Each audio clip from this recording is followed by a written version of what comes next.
Value Zone Hyper Mart Nandamuri Balakrishna గారిచే November 28న నాచారంలో గొప్ప ప్రారంభం. నమస్కారం. కార్తీక పురాణం 30 రోజు పారాయణలోకి వచ్చాం. ఈ రోజున కార్తీక బహుళ అమావాస్య. రేపు ఉదయం నుంచి మనకి మార్గశిర మాసం మొదలవుతుంది. మార్గశిర మాసపు తొలి రోజుని మనం పోలిపాడ్యమిగా జరుపుకుంటాం.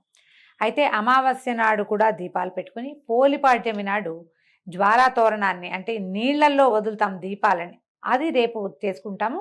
ఈ పురాణపు శ్రవణాన్ని పూర్తి చేసుకుని పాడ్యమి నాడు దీపాలు నీటిలో వదిలిపెట్టడంతో పోలిపాడ్యమి కథాశ్రవణంతో కార్తీక మాస వ్రతం పూర్తవుతుంది.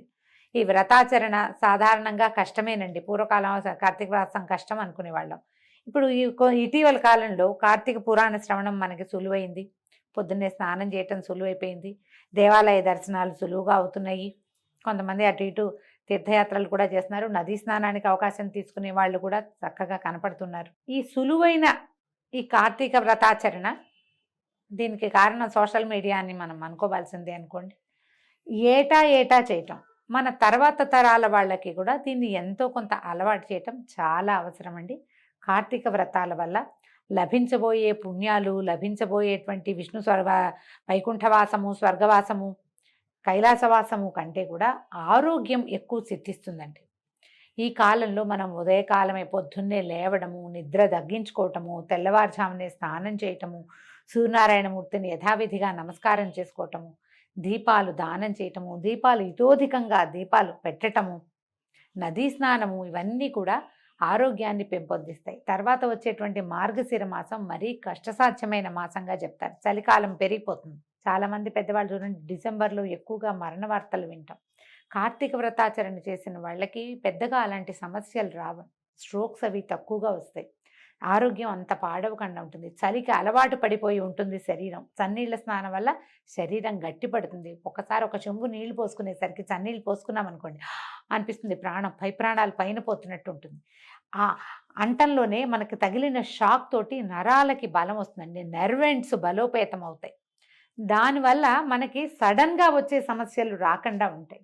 అందుకని ఆరోగ్యమాసమైన ఈ 30 రోజుల్ని మీరందరూ చక్కగా సుసంపన్నం చేసుకున్నారని భావిస్తున్నాను.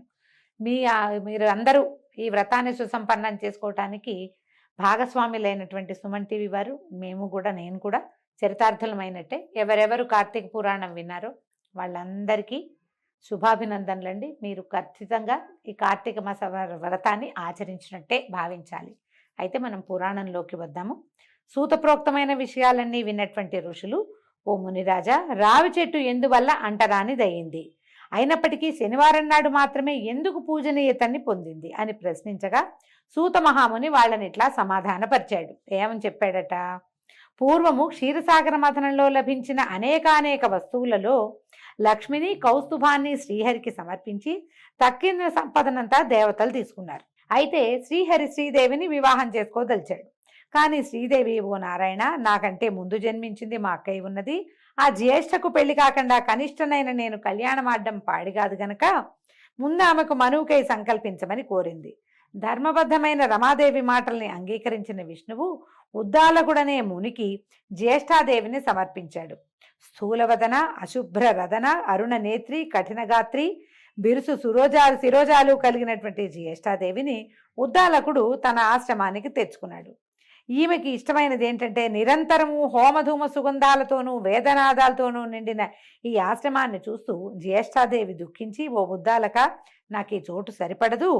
వేదాలు ధ్వనించేది, అతిథి పూజా సత్కారాలు జరిగేవి, యజ్ఞయాగాదులు నిర్వహించబడేవి అయిన స్థలాల్లో నేను నివసించలేను.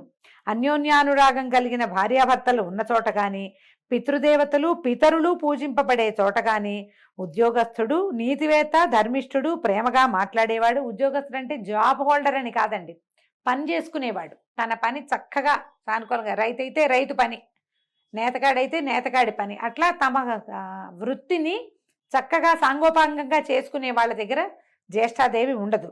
ఉద్యోగస్తుడు, నీతివేత్త, ధర్మిష్ఠుడు, ప్రేమగా మాట్లాడేవాడు, గురు పూజా దురంధరుడు ఉండే స్థలాల్లో గాను కూడా నేను ఉండలేను.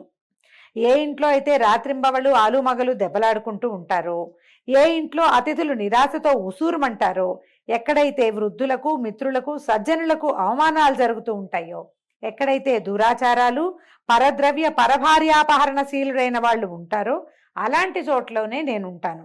కళ్ళు తాగేవాళ్ళు, గోహత్యలు చేసేవాళ్ళు, బ్రహ్మహత్యాది పాతక పురుషులు ఎక్కడుంటారో నేను అక్కడ ఉండటానికే ఇష్టపడతాను అంది. అంటే తాగుబోతు వాళ్ళు ఉన్న చోట జ్యేష్ఠ అదే ఉంటుందండి. మన కర్మవశాత్తు కలియుగారంభంలో ఎటా ఉన్నారో కానీ మానవులు ఇప్పుడు తాగని వాడు లేడు. తాగని వాళ్ళు ఉన్న ఇళ్ళు ఉన్నాయి, లెక్క పెట్టచ్చు మనం. తాగుబోతనం అత్యంత సహజమైన విషయంగా, అది హీరోయిజంగా కూడా భావింపబడే కాలంలోకి వచ్చేసామండి మనం.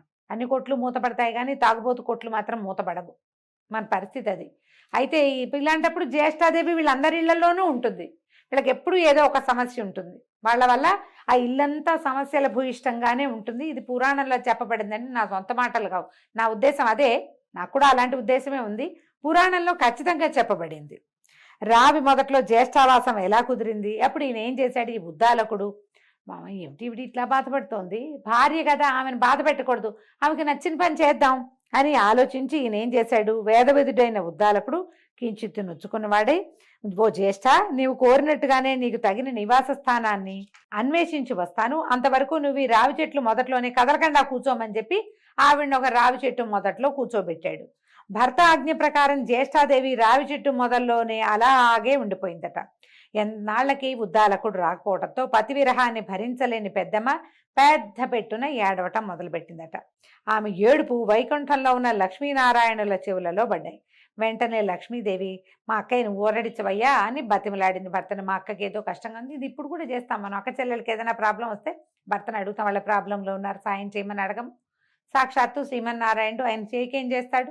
ఈ భార్య మాటలు విని ఆయన ఏం చేశాడు, ఈవిని కూడా తీసుకుపోయి కమలా సమేతుడై జ్యేష్ఠాదేవి ఎదురుగుండా ప్రత్యక్షమయ్యి ఆమెను ఊరడించి, ఓ జ్యేష్ఠాదేవి, ఈ రావి చెట్టు నా అంశతో కూడి ఉంటుంది కనుక నువ్వు దీని మూలంలోనే స్థిర నివాసం ఏర్పరచుకుని ఉండిపో. ప్రతి ఏటా నిన్ను పూజించే గృహస్థుల యందు లక్ష్మి నివసిస్తూ ఉంటుంది అని చెప్పాడు. అయితే ఆ నియమాలలోనే ప్రతి శనివారము రావి చెట్టు పూజనీయగాను అక్కడ జ్యేష్ఠాదేవిని షోడశోపచార విధిగా అర్చించే స్త్రీల పట్ల శ్రీదేవి అమిత కరుణా కలితే అనుగ్రహించేటట్లుగా ఏర్పరిచాడు. ఈ విధంగా శనివారం నాడు రావి చెట్టుకి ప్రదక్షిణాలు చేయొచ్చు. శనివారం నాడు ముట్టుకోవచ్చండి, మిగిలిన ఏ రోజుల్లోనూ ముట్టుకోకూడదు. ఇది లెక్క. పురాణంలో ఇట్లా చెప్పారు.